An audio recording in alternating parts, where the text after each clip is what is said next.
The birds were following me, which was a very irregular thing, even for me. My life was full of the kinds of things people might call irregular, but up until then, not one of them had to do with birds. I knew it could only mean one thing. Either I stunk of worms, or something bad was fixin' to happen. In my heart of hearts, I was really hoping for worms. I was sitting in the front seat of Toot Jefferson's old pickup truck, watching the trees fly by the window, when I spotted the birds for the third time that morning. They were ravens, 5 of them. "One of these days, I'm going to take me a tropical vacation," said Toot, "when I get lucky." "When will that be?" I asked, sniffing my bare arm and trying to remember the last time I washed. "Oh, I don't know the particulars," she said, "but one of these days my ship will come in, believe you me."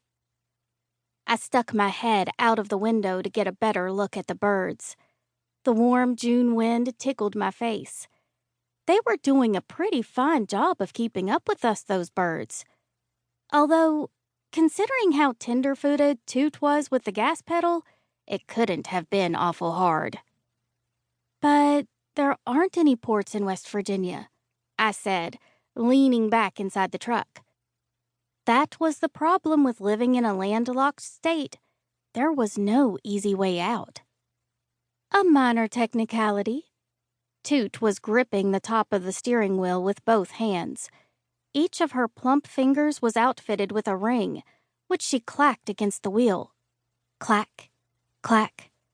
"I read about a woman who woke up one morning with the firmly held belief that she would win the lottery even though she had never gambled before in all her life. So she bought herself a ticket, and the next thing she knew, she was a super mega jackpot winner and on the front page of all the papers. Now she owns a chain of islands. Not just one island, a whole chain. Can you believe such a thing?" I nodded. I believed in most impossible things. Toot steered her old truck over the dips in the gravel road down the mountain. Her dyed curls, the color of a chili pepper, swept her chin.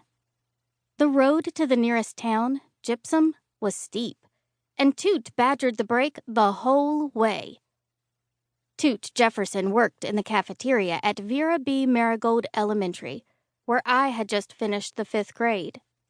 Toot saw it as her own personal concern to look in on me, especially during the summer, and once a month she drove me down to Gypsum's no-hunger food pantry, where I could get food for myself and my Uncle Horace. "Do you see those birds behind us?" I said, looking out the window again. "Birds?" Toot adjusted her rearview mirror.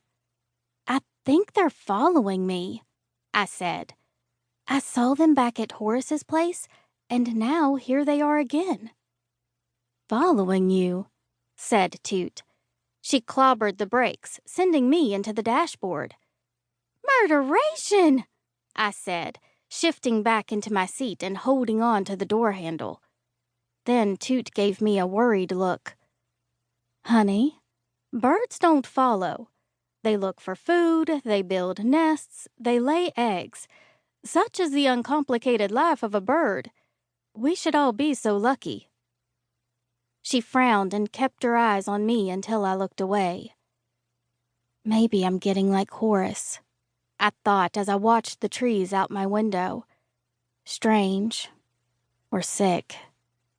"Now then," Toot said, easing off the brake for a bit and then smashing it again. "How's it been?"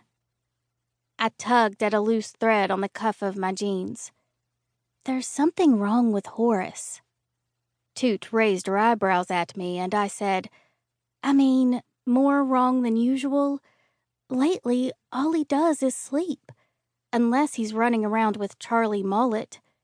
He was gone 3 days and then came back last night, muttering to himself about the curse again."